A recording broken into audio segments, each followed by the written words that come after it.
en el corazón de África Occidental, donde el polvo rojo del Sahel se mezcla con las ambiciones de hombres poderosos, se desplegó una historia que sacudiría los mismos cimientos del poder político. Esta es la historia del presidente Ibrahim Traoré, un hombre cuya fortaleza silenciosa sería puesta a prueba por una de las traiciones más audaces en la política africana moderna. Un general condecorado, embriagado por promesas extranjeras y ambiciones personales, creía que podía simplemente entrar al palacio presidencial y reclamar el poder como un trofeo. Tenía documentos, respaldo y armas, pero carecía de lo único que finalmente lo destruirían: el respeto de su propio pueblo. Lo que están a punto de presenciar no es solo un thriller político, sino una clase magistral sobre cómo responde el verdadero liderazgo cuando se enfrenta a la traición. La cuestión no es si el bien triunfará sobre el mal, sino cuán espectacularmente el mal se desmoronará cuando se enfrente a una integridad. Inquebrantable, el sol de la mañana proyectaba largas sombras sobre la tierra roja de Ouagadougou mientras la ciudad despertaba lentamente a lo que sería uno de los días más extraordinarios en la tumultuosa historia política de Burkina Faso. En el aire llevaba esa quietud peculiar que a menudo precede a los eventos trascendentales, como si la misma atmósfera contuviera el aliento en anticipación a lo que estaba por venir dentro del modesto palacio presidencial. Una estructura que evitaba las grandilocuentes exhibiciones de poder que tantos líderes africanos preferían. El presidente Ibrahim Traoré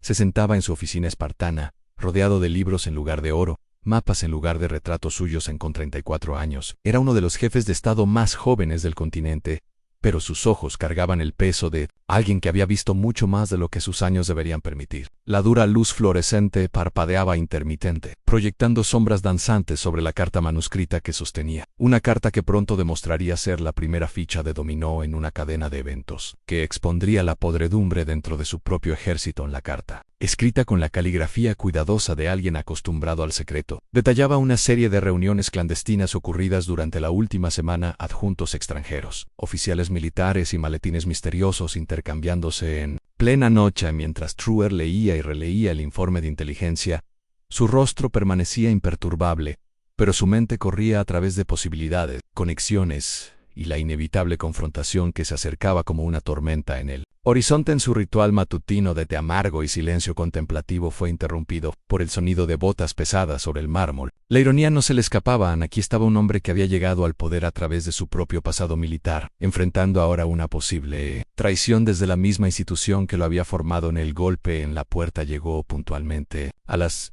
8:30, como si alguien creyera que la puntualidad daría legitimidad a la traición. Señor, dijo la voz de su ayudante, un joven soldado cuya lealtad nunca había sido cuestionada. El general Douambo está aquí. No pidió cita, señor. Llegó con un equipo completo de seguridad y exigió verlo inmediatamente.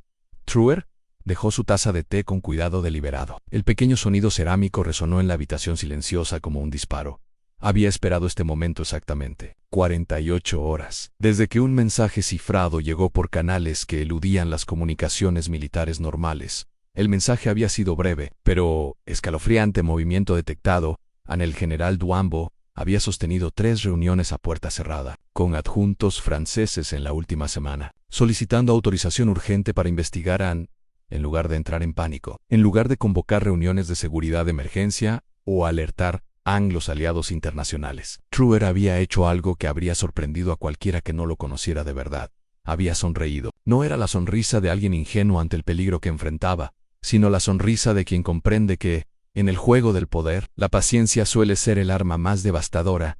Dile al general que lo veré, dijo Traoré en voz baja, ajustándose su sencillo uniforme caqui pero sin llamar a su equipo de seguridad. Esta es una conversación entre 2 hombres, no entre 2 ejércitos. El ayudante vaciló, claramente incómodo con las implicaciones de lo que estaba sucediendo. Señor, ¿está seguro? Quizás deberíamos simplemente arrestarlo.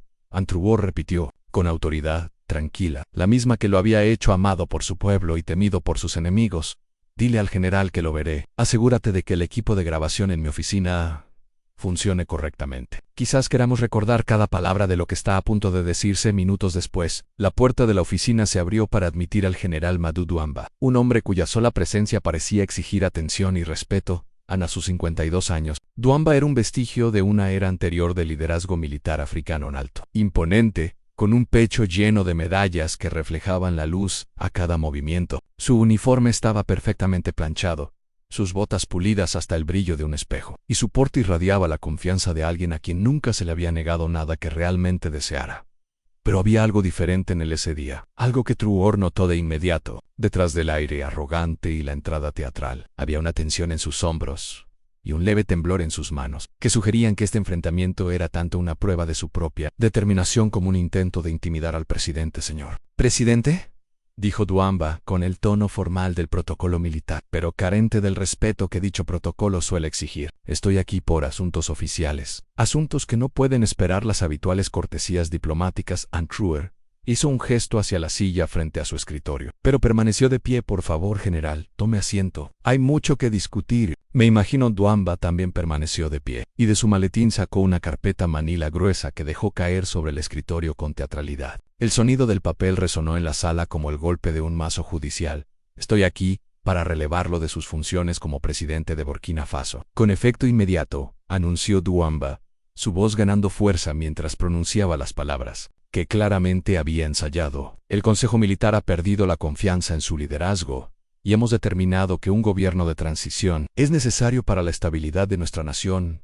La carpeta contenía una impresionante colección de documentos, papeles oficiales con sellos elaborados, lo que parecían ser firmas de varios comandantes militares, cartas de apoyo de socios internacionales no identificados, y en la parte superior, una proclama impresa en papel grueso que declaraba la asunción del poder transitorio por el general Madou Duamba, presidente del Comité para la Salvación Nacional. Truer tomó la carpeta y comenzó a hojear su contenido con el interés casual de quien hojea una revista. Su silencio se prolongó por lo que pareció minutos, aunque probablemente solo fueron segundos, aun cuando finalmente habló. Su voz fue tan baja que Duamba tuvo que inclinarse para escucharlo.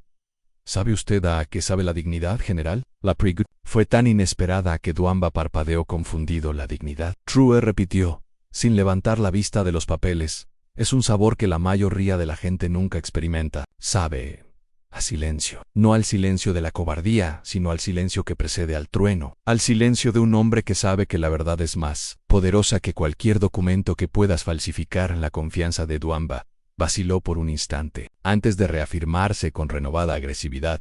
Tus disquisiciones filosóficas no te salvarán, Truer. En 2 horas, la Radio Nacional transmitirá el anuncio del gobierno de transición. A tus partidarios se les dará la opción de aceptar la nueva realidad o enfrentar las consecuencias de su lealtad mal dirigida. Fue entonces cuando Truer levantó la mirada de los documentos, y cuando lo hizo, había algo en sus ojos que hizo que Duamba diera un paso involuntario hacia atrás. No era ira ni miedo, era algo mucho más peligroso, ¿no? En la mirada de alguien que sabe algo que los demás desconocen, alguien que ha estado jugando a un juego completamente diferente, mientras los demás aún aprendían las reglas. Eso es interesante, dijo Truer, caminando lentamente hacia la ventana que daba al patio del palacio, porque hace unos 20 minutos autoricé la publicación de unas grabaciones de audio bastante interesantes a nuestros medios nacionales. Grabaciones que creo que el pueblo de Burkina Faso encontrará bastante reveladoras. El color se desvaneció del rostro de Duamba cuando comprendió las implicaciones de las palabras de Truer. ¿Qué grabaciones?, preguntó Truer. Se volvió para mirarlo. Y ahora no había duda en el acero de su voz. Las grabaciones de tus conversaciones con agentes de inteligencia franceses, las discusiones sobre la remoción de un líder que era demasiado idealista y difícil de controlar, las sesiones de planificación donde discutías qué concesiones mineras otorgarías a tus patrocinadores extranjeros una vez que asumieras el poder, como si fuera señal invisible. El sonido de transmisiones radiales comenzó a filtrarse desde las calles afuera. Radios de autos, radios de comerciantes, radios portátiles en manos de vendedores ambulantes, todos sintonizando la misma frecuencia y transmitiendo el mismo audio. Devastador que cambiaría todo. La voz en la radio era inconfundiblemente la del general Duamba, grabada durante lo que él creía una conversación privada en un lugar seguro. Truer es demasiado limpio, demasiado idealista para nuestros propósitos. El hombre realmente cree en servir a su pueblo, en lugar de servir a nuestros intereses. Necesitamos a alguien más flexible. Alguien que entienda que el progreso requiere compromiso, incluso si eso implica dejar de lado temporalmente ciertos principios democráticos. Pero espero, hay más. ¿Qué harías si descubrieras que la persona en quien confías la seguridad de tu nación está vendiendo esa confianza al mejor postor? Comenta abajo y cuéntanos tu opinión. La segunda grabación fue aún más dañina. Solo los derechos mineros generarán ingresos suficientes para asegurar nuestra asociación a largo plazo. Los franceses están particularmente interesados en los depósitos de litio del norte. Una vez que tengamos estabilidad política, es decir, un gobierno dócil. Podremos comenzar el proceso de extracción que beneficiará a todas las partes involucradas afuera del palacio. Las calles de Ouagadougou estallaban como no se había visto desde la revolución que llevó a Truer al poder. El sonido de bocinas, voces alzadas y el canto rítmico de Truer, no isn't titter, no isn't titter, retumbaba por los muros del palacio como un juicio emitido por el mismo pueblo dentro de la oficina. El general Douamba se había hundido en la silla que antes rechazaba. Su compostura cuidadosamente mantenida se desmoronaba como una fachada mal construida a las medallas en su pecho, que alguna vez simbolizaron honor y servicio. Ahora parecían pesar sobre él como grilletes. «¿No entiendes?», murmuró Douamba. Tartamudeó, su voz apenas un susurro, las presiones económicas, la situación internacional. A veces los líderes deben tomar decisiones difíciles. A veces el compromiso es necesario para el bien mayor. Truer caminó lentamente de regreso a su escritorio, sus movimientos deliberados y medidos. Compromiso, ¿así llamamos ahora a la traición? Porque lo que escuché en esas grabaciones no fue un compromiso. Fue el sonido de un hombre vendiendo el futuro de su país por beneficio personal.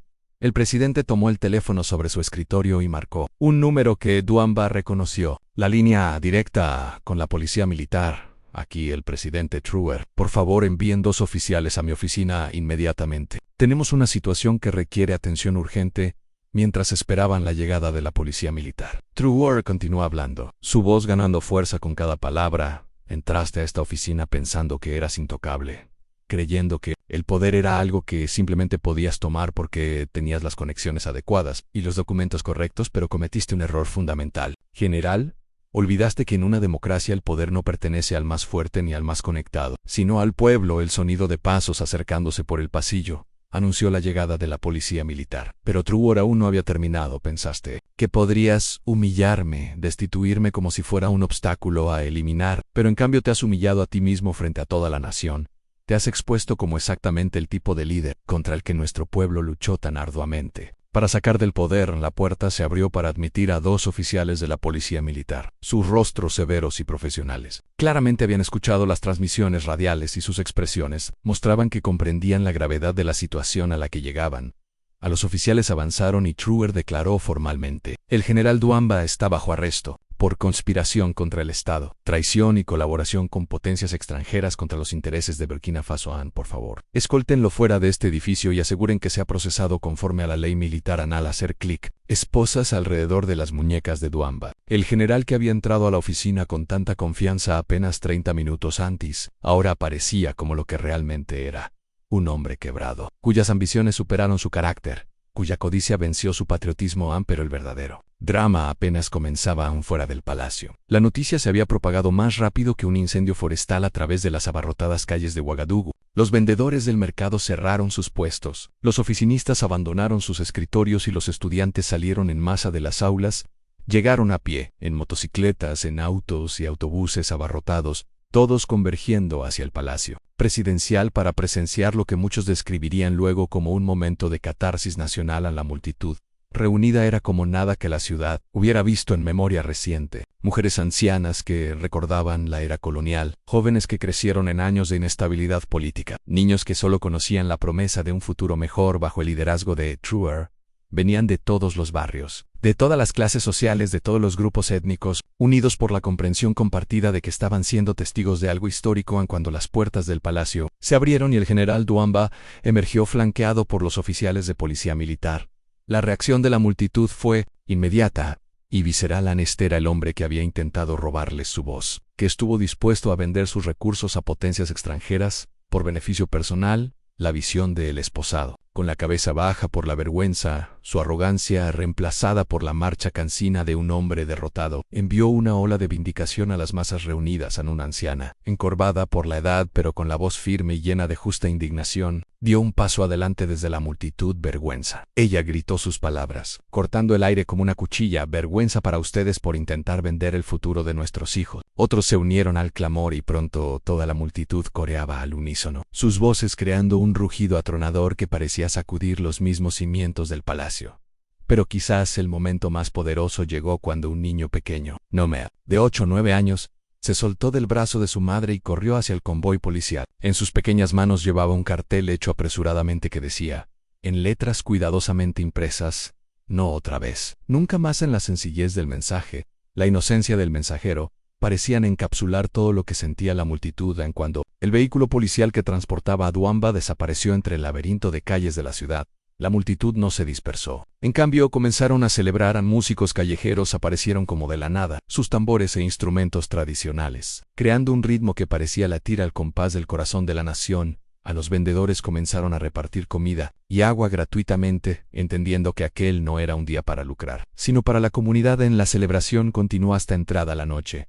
Pero no fue solo una fiesta, sino una reafirmación de valores que muchos temían perdidos para siempre.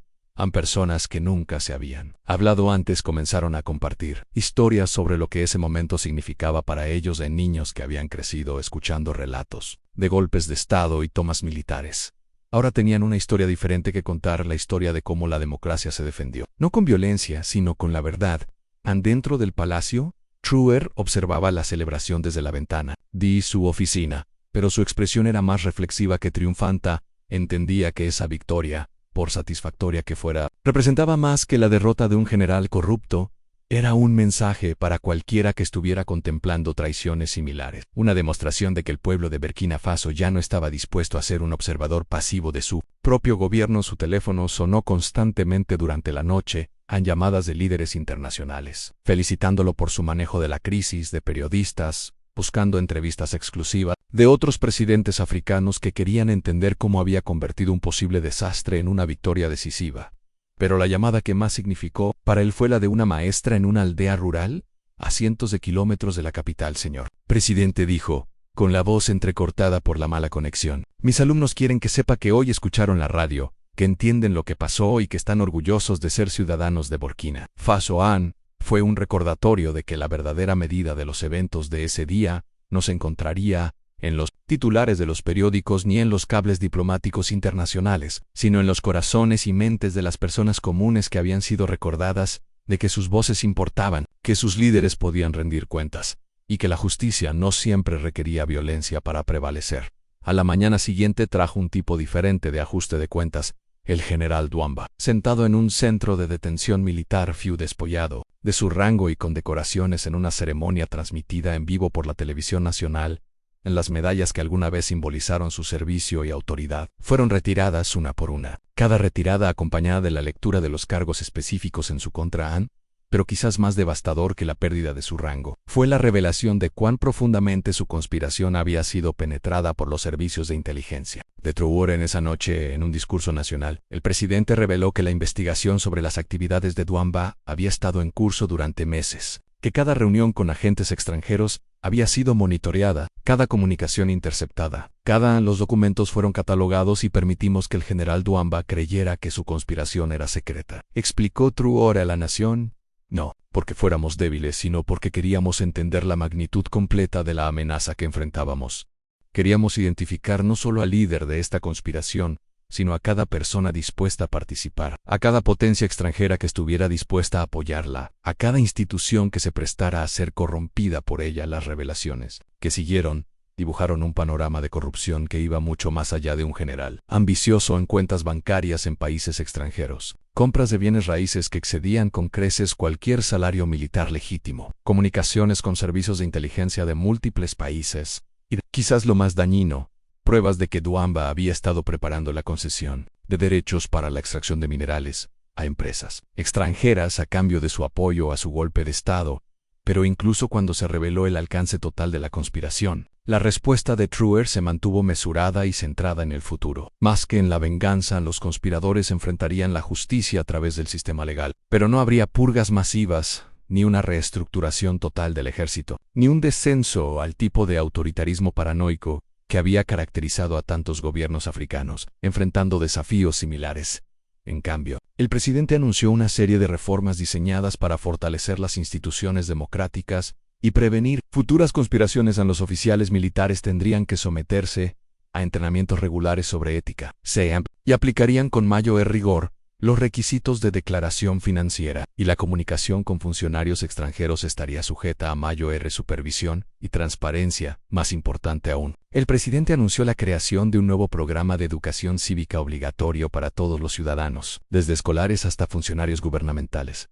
El programa se enfocaría en los principios del gobierno democrático, los derechos y responsabilidades de la ciudadanía, y la importancia de la vigilancia para proteger las instituciones democráticas de quienes quieran abusar de ellas. ¿Qué piensas? ¿Fue la respuesta de Truer demasiado indulgente, o fue su enfoque en la educación y la reforma institucional el camino correcto? Déjanos saber en los comentarios qué habrías hecho tú en su lugar. La reacción internacional a los eventos en Burkina Faso fue rápida y en gran medida positiva a los gobiernos democráticos. Alrededor del mundo elogiaron la gestión de Truer de la crisis, señalando que había logrado defender su gobierno sin recurrir a la violencia ni abandonar los principios democráticos. Varios países anunciaron paquetes incrementados de ayuda e inversión, reconociendo que apoyar gobiernos democráticos estables en África Occidental era esencial para la seguridad y prosperidad regional. Pero quizás la reacción internacional más significativa vino de Francia, la antigua potencia colonial cuyos agentes habían sido implicados en la conspiración. Una rara declaración pública, el gobierno francés se desmarcó de las actividades de sus operativos de inteligencia, afirmando que actuaron sin autorización y que enfrentarían las consecuencias apropiadas. La declaración fue ampliamente vista como un intento de controlar daño, pero también representó un reconocimiento más amplio de que los antiguos patrones de manipulación postcolonial se estaban volviendo insostenibles. En jóvenes líderes africanos, como Truer, ya no estaban dispuestos a aceptar el tipo de interferencia extranjera que había caracterizado la política del continente durante décadas. Después de la independencia, medida que pasaban las semanas y la crisis inmediata desaparecía de los titulares, comenzaron a surgir las implicaciones más profundas de lo ocurrido. Otros países africanos comenzaron a implementar medidas similares de transparencia, reconociendo que la corrupción y la influencia extranjera, a la manipulación y la corrupción, eran vulnerabilidades que debían ser abordadas de manera proactiva, no reactiva. Las organizaciones regionales fortalecieron sus protocolos de gobernanza democrática y se notó un aumento en la cooperación entre los servicios de inteligencia africanos, con el objetivo de identificar y prevenir la interferencia extranjera en la política interna. Los acontecimientos en Burkina Faso se convirtieron en un modelo de cómo los gobiernos democráticos pueden defenderse de amenazas internas y externas, manteniendo su compromiso con los derechos humanos y el Estado de Derecho. Pero quizás el impacto más duradero fue en el pueblo de Burkina Faso mismo. La experiencia de presenciar cómo sus instituciones democráticas se defendían con éxito contra una amenaza seria creó un sentido de orgullo nacional y compromiso cívico sin precedentes en la historia moderna del país. En el registro de votantes aumentó dramáticamente en los meses posteriores a la crisis, a medida que ciudadanos, que antes se sentían desconectados del proceso político, comenzaron a comprender la importancia de su participación. Organizations comunitarias dedicadas a la educación cívica y la supervisión gubernamental proliferaron, creando una red de rendición de cuentas democrática desde la base que serviría como una capa adicional de protección contra futuras amenazas. A la historia de cómo el presidente Ibrahim Traoré humilló al general Douamba se convirtió en más que una anécdota política, se transformó en una leyenda nacional. Un relato que los padres contaban a sus hijos sobre la importancia de la integridad y el poder de la verdad. Fue un recordatorio de que, en el enfrentamiento entre dignidad y engaño, entre servicio y interés personal, entre democracia y autoritarismo, el resultado no estaba predeterminado. La victoria pertenecía a quienes tenían el coraje de defender sus principios, la sabiduría para prepararse para los desafíos, y la paciencia para permitir que la verdad emergiera a su debido tiempo. Pertenecía a quienes comprendían que el verdadero poder no proviene de la capacidad de intimidar o manipular, sino de la confianza y el respeto del pueblo al que sirven.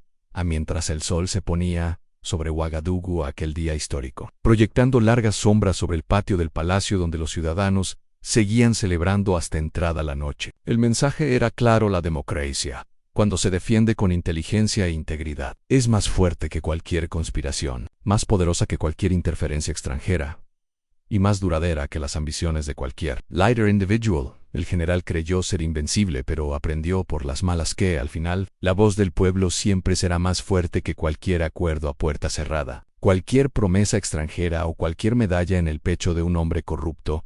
Esto es lo que sucede cuando la dignidad se enfrenta al engaño. La dignidad no solo gana, sino que humilla a aquellos que creían poder robar lo que pertenece al pueblo. Las consecuencias de la caída espectacular del general Douamba enviaron ondas de choque a toda la región de África Occidental, que resonarían durante meses. En las agencias de inteligencia de todo el continente comenzaron a realizar sus propias revisiones internas, conscientes de que Si una conspiración tan elaborada pudo ser descubierta y desmantelada en Burkina Faso, redes similares podrían estar operando dentro de sus propias fronteras.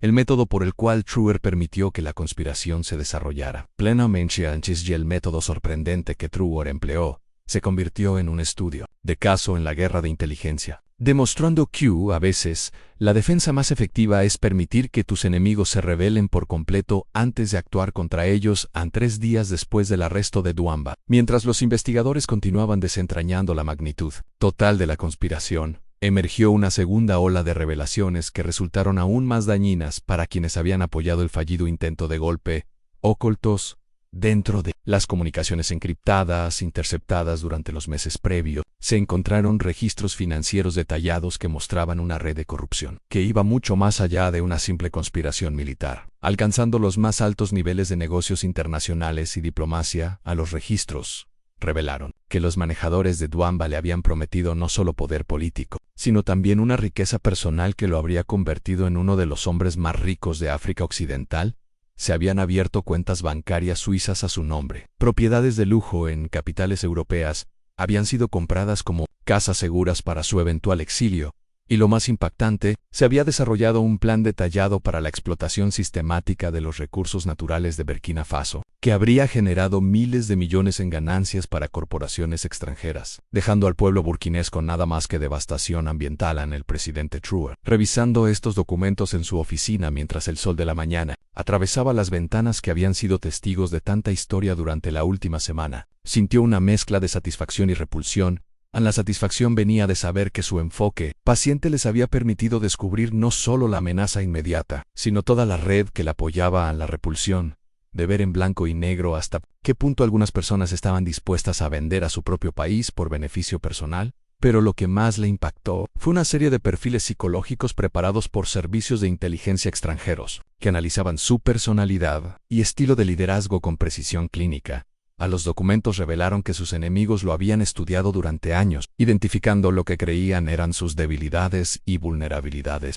Habían concluido que su idealismo lo haría predecible, que su apego a los principios democráticos le impediría tomar medidas decisivas contra las amenazas, y que su juventud e inexperiencia lo harían fácil de manipular o eliminar. La ironía no se le escapó. Esas supuestas debilidades habían sido en realidad sus mayores fortalezas. Su idealismo lo mantuvo enfocado en servir a su pueblo en lugar de a sí mismo.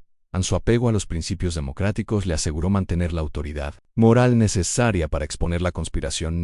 Su juventud le dio la energía y adaptabilidad para superar a oponentes que lo habían subestimado, basándose en sus propias suposiciones cínicas sobre el poder y el liderazgo, mientras se preparaba para lo que sería conocido como su discurso a la conciencia de África, un mensaje que se transmitiría por todo el continente y más allá. Truer reflexionó sobre las implicaciones más amplias de lo descubierto. Esto no se trataba solo de un golpe fallido en un pequeño país de África Occidental. Era un patrón de interferencia extranjera y corrupción interna que había aquejado al continente durante décadas. Un patrón que solo podría romperse mediante la transparencia, la rendición de cuentas y el tipo de coraje moral que muchos líderes no estaban dispuestos a mostrar.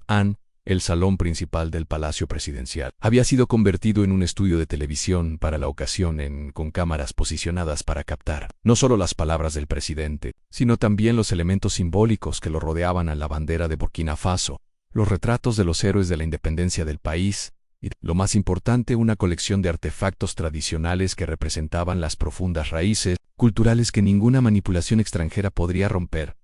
Cuando Truer comenzó a hablar esa noche, su voz tenía una gravedad que dejaba claro que no se trataba de un discurso político más, sino de un momento histórico que sería recordado mucho después de que todos los participantes hubieran desaparecido de la escena. Mis hermanos africanos, comenzó, dirigiéndose deliberadamente no solo a sus ciudadanos, sino a todo el continente. Lo que hemos presenciado esta semana no es solo el fracaso de una conspiración, sino la exposición de un sistema de explotación que ha operado en las sombras durante demasiado tiempo. Los documentos que hemos recuperado revelan no solo las ambiciones del general Douamba, sino también los métodos por los cuales potencias extranjeras han buscado mantener el control sobre nuestros recursos, nuestros gobiernos y nuestro futuro. Hizo una pausa, permitiendo que el peso de sus palabras calara antes de continuar. Estos documentos nos muestran que nuestros enemigos no nos ven como iguales a respetar, sino como niños a manipular. no ven nuestros recursos como propiedad de nuestro pueblo, sino como premios a reclamar por quien pueda instalar el gobierno más sumiso. No ven nuestra democracia como una expresión legítima de la voluntad de nuestro pueblo, sino como un obstáculo a eliminar cada vez que se vuelve inconveniente. Para sus intereses, en el discurso continuó durante casi una hora, exponiendo metódicamente la evidencia reunida, pero más importante aún, articulando una visión sobre cómo las naciones africanas podrían protegerse contra esa interferencia. En el futuro, habló de la necesidad de una mayor cooperación regional, del intercambio de inteligencia entre gobiernos democráticos, de alianzas económicas que sirvan a los intereses africanos, en lugar de explotar sus recursos. Pero, quizás, el momento más poderoso fue cuando abordó directamente la pregunta que muchos espectadores seguramente se hacían. ¿Cómo podrían saber si conspiraciones similares operaban en sus propios países? Las señales siempre están ahí, explicó Truer, con un tono más de maestro que de político, cuando los oficiales militares empiezan a vivir por encima de sus posibilidades, cuando los funcionarios gubernamentales desarrollan amistades repentinas con empresarios extranjeros, cuando las decisiones políticas parecen servir a intereses externos en lugar de nacionales. Estas son las señales de alerta que todo ciudadano debe aprender a reconocer. Luego anunció la creación de lo que llamó la Iniciativa Africana de Defensa Democrática, una red continental de organizaciones de la sociedad civil, periodistas y funcionarios gubernamentales dedicados a identificar y exponer la interferencia extranjera en la política africana. En la iniciativa ofrecería capacitación y técnicas de investigación, métodos seguros de comunicación y estrategias legales para aquellos lo suficientemente valientes como para enfrentarse a intereses poderosos.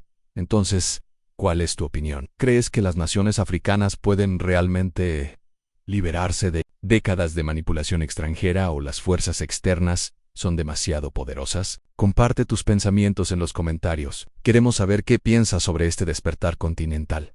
La respuesta al discurso de Truer fue inmediata y abrumadora. En pocas horas, comenzaron a surgir movimientos similares en todo el continente. En Ghana, un grupo de periodistas anunció que lanzarían una investigación sobre la infraestructura china en acuerdos que parecían favorecer a trabajadores extranjeros por encima del empleo local. En Kenia, organizaciones de la sociedad civil comenzaron a exigir mayor transparencia en los contratos de extracción mineral. En Nigeria, grupos estudiantiles organizaron protestas pidiendo la renegociación de los contratos petroleros firmados durante gobiernos militares anteriores.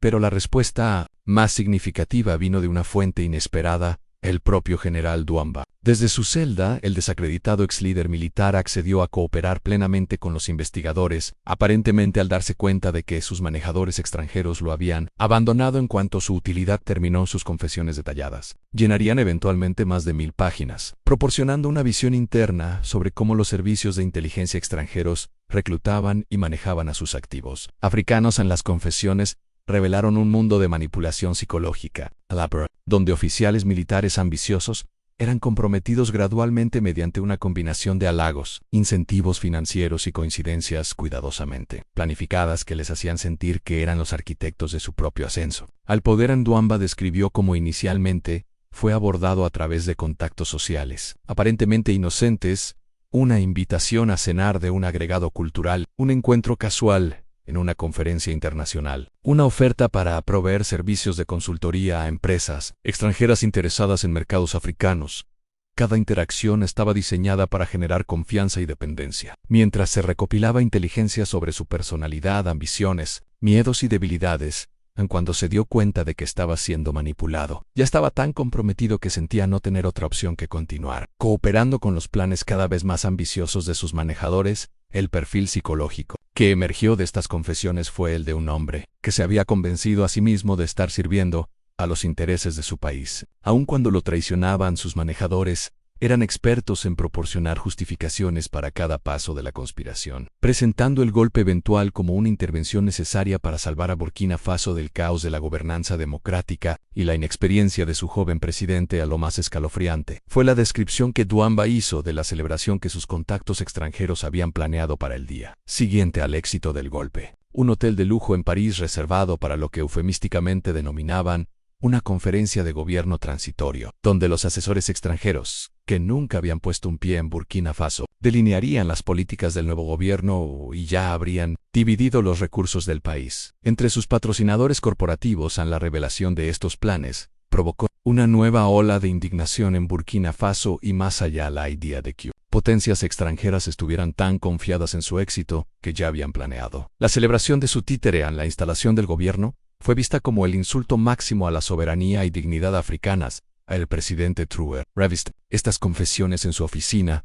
Una noche, se encontró experimentando algo que no esperaba, lástima por el general Duamba, el hombre que semanas antes había entrado a esa misma oficina con tanta arrogancia y certeza. Ahora aparecía en su testimonio como víctima de sus propias ambiciones, manipulado por manejadores que entendían su psicología mejor de lo que él mismo la comprendía. Pero ese momento de lástima fue rápidamente reemplazado por una ira más profunda hacia el sistema que había creado. Tales vulnerabilidades desde un principio, ¿cuántos otros líderes africanos, pasados y presentes, habían sido manipulados de manera similar? ¿Cuántos golpes de Estado, cuántas decisiones políticas, cuántos acuerdos económicos habían sido el resultado no de elecciones africanas, sino de manipulaciones extranjeras, operando tras bambalina? Esta pregunta llevó a la creación de lo que los historiadores llamarían después el proceso de Ouagadougou, una revisión sistemática de las decisiones políticas y económicas tomadas por los gobiernos africanos en las últimas décadas, con el objetivo de identificar patrones de influencia extranjera y desarrollar estrategias para evitar tales manipulaciones en el futuro.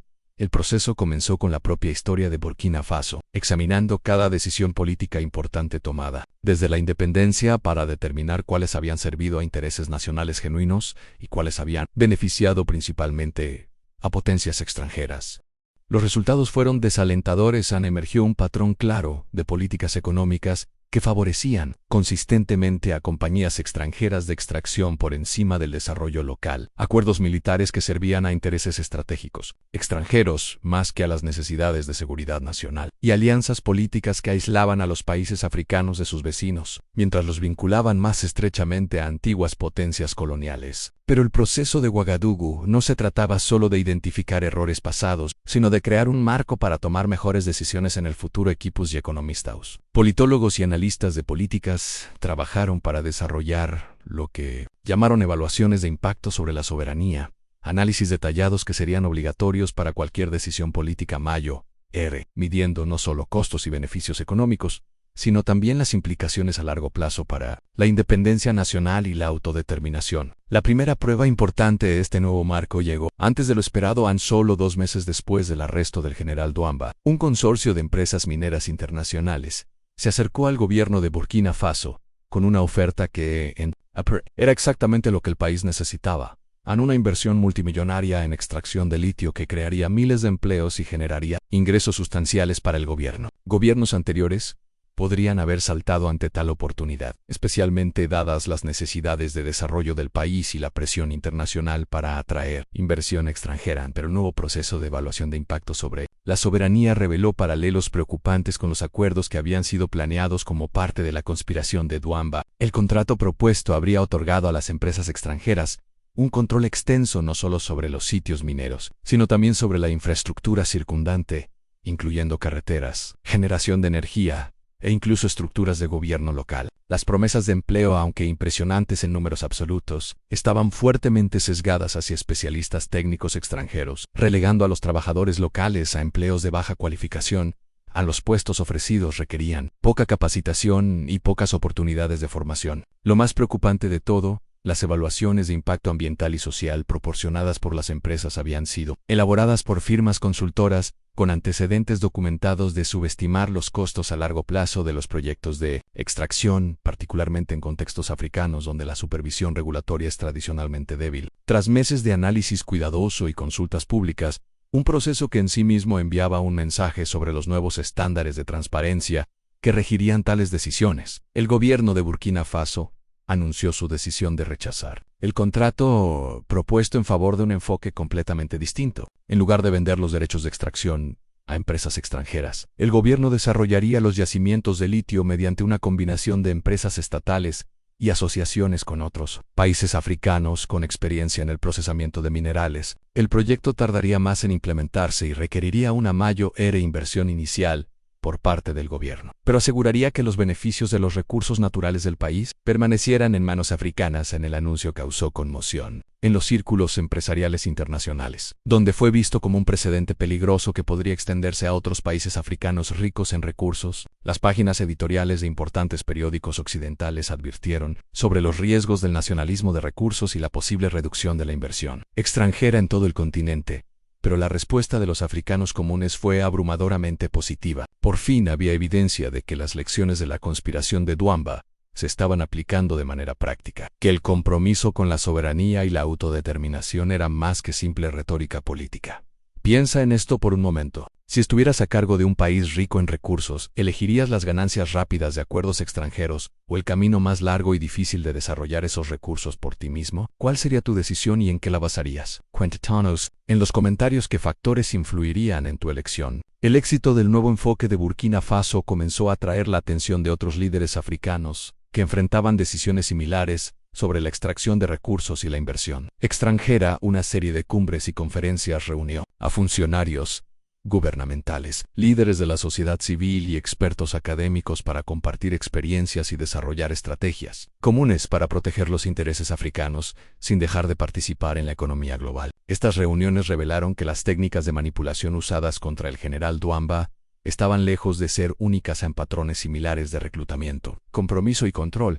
Habían sido empleados en todo el continente, a menudo con resultados devastadores para los países y pueblos involucrados. Pero también mostraron que existían historias de éxito, a líderes que resistieron tales manipulaciones, políticas que realmente sirvieron a intereses nacionales y comunidades que encontraron formas de beneficiarse del compromiso internacional sin sacrificar su autonomía. Uno de los testimonios más poderosos provino de un exministro nigeriano de petróleo, quien describió cómo fue abordado por representantes de grandes compañías petroleras con ofertas que parecían demasiado buenas para rechazar. Las empresas prometían no solo ingresos inmediatos, sino también transferencias de tecnología, programas de capacitación laboral y medidas de protección ambiental que establecerían nuevos estándares para la industria. Pero una revisión cuidadosa en el análisis detallado de los contratos propuestos reveló que las transferencias tecnológicas se limitaban a equipos obsoletos que las empresas ya planeaban retirar. Los programas de capacitación laboral estaban diseñados para crear dependencia en lugar de desarrollar verdadera experiencia. Las medidas de protección ambiental contenían lagunas que habrían permitido daños ecológicos significativos, mientras proporcionaban cobertura legal a las empresas involucradas.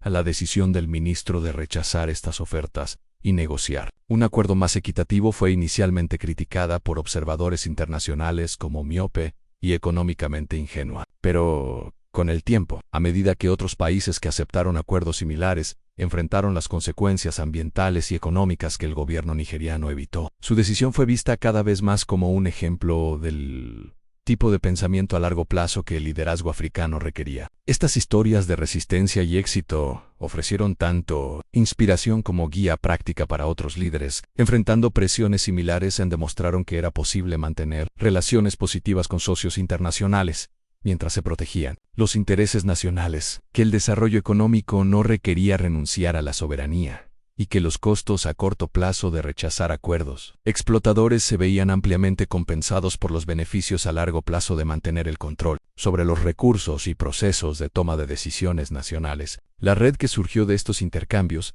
pasó a conocerse como la Alianza por la Soberanía, no una organización formal con tratados y estructuras burocráticas, sino una confederación flexible de líderes, activistas e intelectuales comprometidos a apoyarse mutuamente en la lucha constante por mantener la independencia y autodeterminación africanas. La influencia de la alianza se hizo evidente en una serie de decisiones políticas en todo el continente durante los meses siguientes. Chad renegoció sus acuerdos de reparto de ingresos petroleros para asegurar mayores beneficios para las comunidades locales. Tanzania reestructuró sus regulaciones mineras para exigir una mayor participación local en los proyectos de extracción. Angola implementó nuevos requisitos de transparencia para la inversión extranjera que dificultaban que las empresas ocultaran los costos y beneficios reales de sus proyectos propuestos. Pero quizás la victoria más significativa llegó en un país donde pocos la esperaban, en la República Democrática del Congo, cuya vasta riqueza mineral la había convertido en objetivo de explotación por múltiples potencias extranjeras durante décadas. Inspirado por el ejemplo de Burkina Faso y apoyado por la experiencia técnica desarrollada A través de la Alianza por la Soberanía, el gobierno congoleño anunció una revisión exhaustiva de todos los contratos mineros existentes, con la intención de renegociar términos que sirvieran mejor a los objetivos nacionales de desarrollo. El proceso de revisión duró casi 2 años y enfrentó una enorme presión por parte de las compañías mineras internacionales, las compañías mineras, los gobiernos extranjeros e incluso algunas instituciones financieras internacionales amenazaron con represalias económicas si los contratos eran modificados significativamente. Pero el gobierno congoleño, respaldado por el apoyo popular y la asistencia técnica de los socios de la alianza, perseveró ante la presión y finalmente logró reestructurar los acuerdos de manera que duplicaron los ingresos gubernamentales, mientras aumentaban significativamente los requisitos de empleo local y transferencia tecnológica. El éxito en Congo envió un mensaje a toda África y más allá en los días de extracción de recursos bajo términos dictados enteramente por empresas extranjeras, estaban llegando a su fin. Más importante aún, demostró que incluso países con poder de negociación limitado podían lograr acuerdos más justos, cuando tenían acceso al tipo de experiencia técnica y apoyo moral que proporcionaba la Alianza por la Soberanía. El presidente Trudeau reflexionaba sobre estos avances desde su oficina en Ouagadougou. Ahora, 2 años después del fallido intento de golpe que había iniciado este despertar continental, le sorprendía cuánto había cambiado y cuánto más quedaba por hacer. La crisis inmediata se había resuelto. La conspiración había sido expuesta y los conspiradores habían enfrentado la justicia. Pero el trabajo más profundo de construir estados africanos verdaderamente independientes y soberanos era un proyecto generacional que requeriría un compromiso sostenido de líderes y ciudadanos por igual. El sol de la mañana que entraba por las ventanas de su oficina iluminaba una escena muy diferente a la que existía durante aquellos tensos momentos. Cuando el general Douamba intentó intimidarlo para que entregara el poder, en las paredes ahora exhibían mapas que mostraban el progreso de las iniciativas de soberanía a lo largo del continente, fotografías de cumbres y conferencias de la Alianza, y cartas de ciudadanos expresando su apoyo a la nueva dirección que estaba tomando el liderazgo africano. Pero lo más importante, había un nuevo sentido de posibilidad en el aire, una sensación de que el futuro podría ser diferente del pasado, que los países africanos podrían trazar su propio camino en el mundo sin tener que mirar constantemente por encima del hombro, en busca de la aprobación o desaprobación de las antiguas potencias coloniales. La historia de cómo el presidente Ibrahim Traoré humilló al general Douamba se había convertido en más que una anécdota política en sí. Había transformado en un símbolo de un nuevo tipo de liderazgo africano, uno que combinaba el coraje moral con la inteligencia estratégica, uno que entendía que la verdadera fuerza no proviene de la fuerza militar ni del apoyo extranjero, sino de la confianza y el apoyo de su propio pueblo. Y mientras el sol se ponía sobre Ouagadougou esa tarde, proyectando largas sombras sobre una ciudad que había sido testigo de tanta historia y ahora hacía historia propia, el mensaje era más claro que nunca: la era de la manipulación y la explotación estaba terminando, y la era de la verdadera independencia africana comenzaba finalmente. En esto es lo que sucede cuando la dignidad enfrenta al engaño, cuando la verdad desafía al poder, cuando la voz del pueblo se eleva por encima de los susurros de aquellos que venderían su derecho de nacimiento por un beneficio temporal. El general creyó ser invencible, pero aprendió que ninguna conspiración es más fuerte que un pueblo decidido a ser libre.